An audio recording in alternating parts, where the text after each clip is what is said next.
Good day guys, welcome to BMX. So for today, papakita lang namin sa inyo ngayon yung mga riders na babalak magpalit o mag-upgrade ng rim ng BMX, yung mga panglaro. Tara, samahan nyo ako, pakita sa inyo ang mga iba't ibang klaseng available natin na rim. Unahin natin sa Eklat itong si Locator. Ayan. Itong si Locator, meron siyang unique dome structure. Para yan yung additional nag-guide do sa mga spokes, yung alignment. 34 by 16 yung sidewall niya. Kaya medyo manipis siya, classic design. Next naman natin itong si E440. Sa mga lightweight ni ng size ni Locator, 34 by 16 yung sidewall niya. May kasama ano na siya, may straight sidewall siya para sa brake. Tayong ibang kulay, ito yung gunmetal, yung black, galaxy purple. Sa mga malalapad naman na rim, ito yung isang available naman natin sa Eklat din, si Bondi. Yung side ano niya is 38 by 19 mm. Flash weld din po siya, panlaro. 3-pin. Ito na lang, itong si 3-pin, ganun din siya. Ang sidewall niya, ang lapad niya ay nasa 38 by 19. Ganun din siya yung straight sidewall para sa brake. Joint niya, mayroon siyang 3-pin na oversize na ginamit si Eklat. Stranger, yung kay Crooks rim. Made siya 6061 alloy din.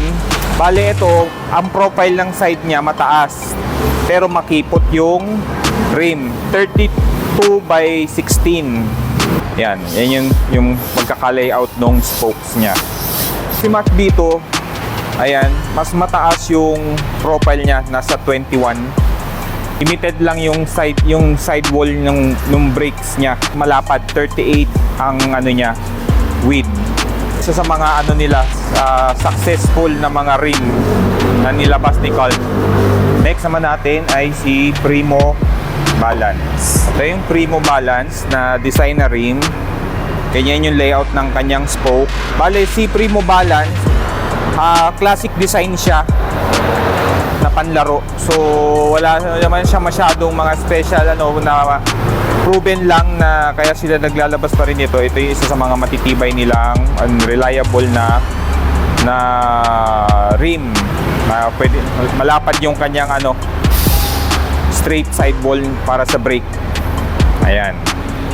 Mga budget na rim, tong Honor. Tong Honor by Mission, dapat is nasa 36,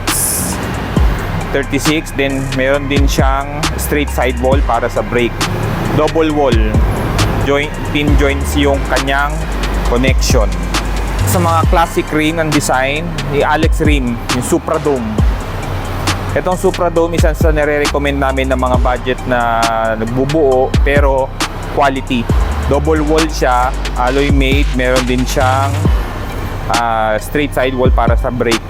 Isa sa mga mabenta sa atin ng mga budget na ginagamit for BMX. Ang lapad niya is yung standard 34 lang.